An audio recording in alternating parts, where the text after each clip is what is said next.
Why is Japan's ocean discharge of Fukushima water causing such controversy and strong opposition? Despite reassurances from the IAEA that the discharge adheres to global safety standards and the UN claiming the radiological impact is negligible, intriguing questions arise. Western politicians and media, often champions of democracy and human rights, seem oddly silent on the matter. Today, we delve deeper into the perplexing anger expressed by Japanese fishermen in neighboring countries. Are they truly as ignorant of science as some Japanese media claim? What hidden fears lie behind their staunch opposition? Sit tight as we uncover 5 stories that your newsletter won't discuss. And trust me, you don't want to miss the last one. I'm Shimeng, and welcome to Foxtel. First, let's clarify what exactly is the water being discharged into the sea from the power plants. It all started in 2011 when Japan was rocked by the most powerful earthquake ever recorded, followed by a devastating tsunami that led to triple reactor meltdowns at the Fukushima nuclear power plant. As a result, over 1 million tons of contaminated water generated daily from cooling the reactor cores have been stored in around 1,000 tanks. It's important to comprehend the gravity of the situation we face. While in efforts to alleviate global concerns, TEPCO and the Japanese government have engaged in extensive public relations campaigns. One tactic involves labeling this water as wastewater. However, let's be clear, this is simply playing with words. While nuclear wastewater is a byproduct of safe nuclear power plant operations, the over 1 million tons of water from the Fukushima disaster is not ordinary wastewater. It's nuclear contaminated water due to direct contact with highly radioactive substances from the reactor core. This distinction is crucial and serves as the primary source of frustration among those opposing the discharge. TEPCO and the Japanese government have blurred the lines between ordinary wastewater and this highly radioactive, contaminated water, downplaying the severity of the situation, which fuels concerns and frustrations. It's the first issue we need to tackle head on. The second issue is that there are multiple ways to handle the water, yet TEPCO and the Japanese government chose the cheapest and quickest option, causing discontent. In the 2020 report by Japan's Ministry of Economy, Trade and Industry, the Subcommittee on Handling of the Alps Treated Water outlined 5 methods of disposal: geosphere injection, vapor release, hydrogen release, underground burial, and discharge into the sea. Now, if you take a look at the numbers they provided, it's pretty clear that the discharge into the sea option is favored for its short implementation time and cost effectiveness. And that, of all things, was the plan they decided to go with. What a coincidence, right?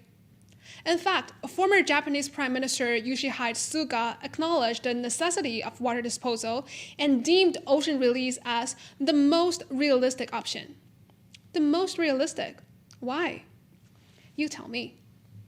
As we said, unlike regular nuclear wastewater, this water contains high radiation levels.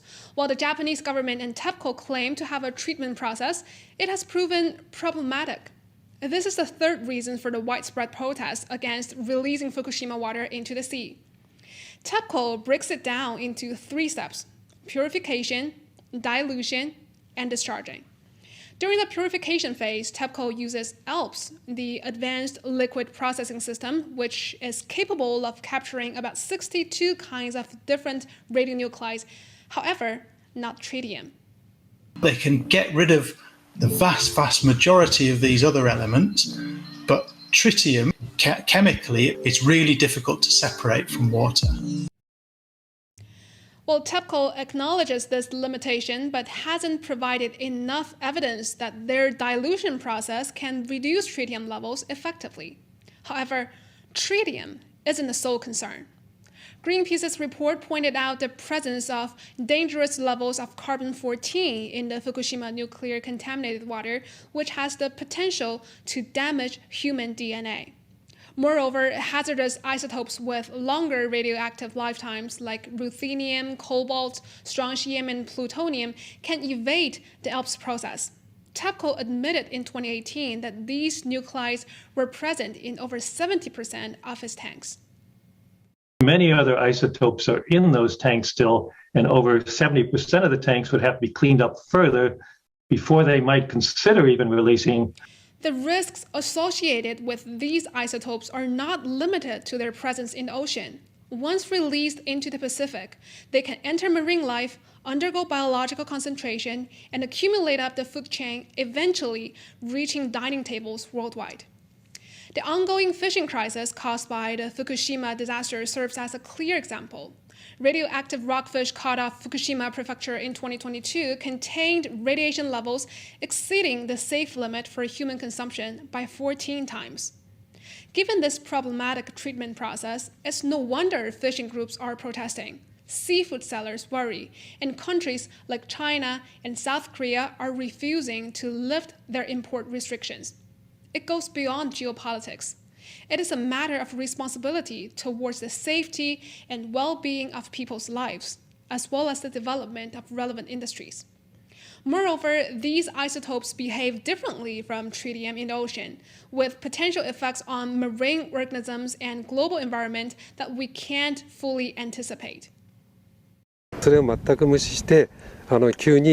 abrupt decision to discharge decontaminated water into the sea shows complete disregard for public opinion and is unacceptable to most people in Fukushima. The fourth reason against the discharge of Fukushima nuclear contaminated water into the sea is TEPCO's lack of credibility. There have been several instances that undermine their trustworthiness and raise doubts about their ability to handle the situation adequately.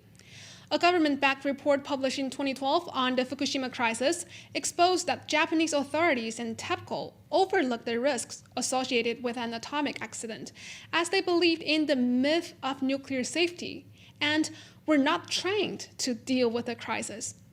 Following the 2011 tsunami, TEPCO attempted to cover the failure of the reactors. The company president even sought to avoid using the word meltdown to escape from criticism. In 2013, the Fukushima nuclear power plant's operator admitted that about 300 tons of highly contaminated water had leaked from a storage tank. However, TEPCO's response was insufficient, stating it didn't know how or where the leak happened. TEPCO's actions further highlight their irresponsible behavior. They intentionally released 3 million gallons of low-level radioactive water into the Pacific Ocean to make space in their storage for more heavily contaminated water, without clarity on radiation levels, assessment, or consent. The Nuclear and Industrial Safety Agency spokesperson defended this as an inevitable measure due to time constraints. Yeah, typical TEPCO. TEPCO has unfortunately a history during the whole management of this disaster and even before.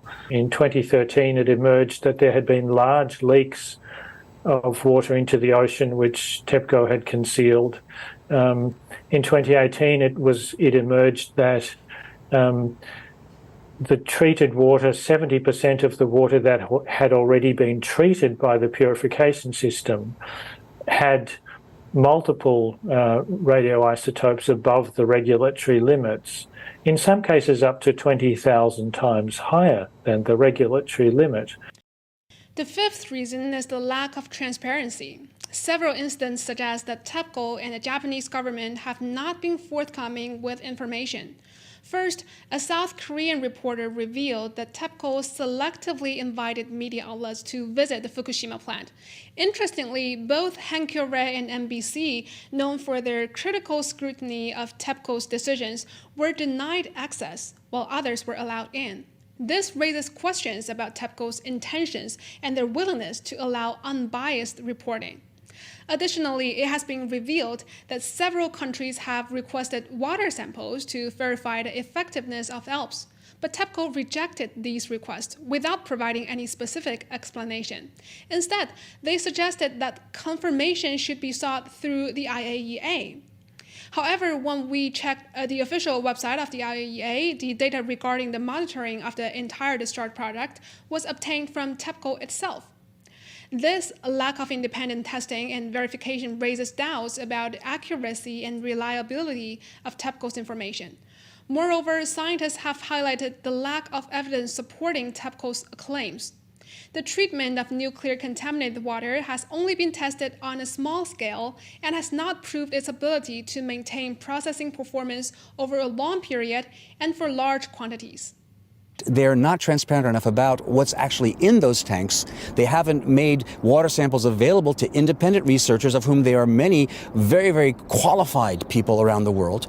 They haven't done anything that really would actually help build trust in what they want to do. You'd want to have someone other than the operator in charge of disposing of this check those numbers in the tanks. And equally as important as an oceanographer, I would want to be out there now measuring for this suite, this range of different radionuclides in the seawater, on the seafloor, in the sea life, just to establish those baselines very clearly. Well, as far as now, sorry, TEPCO says no.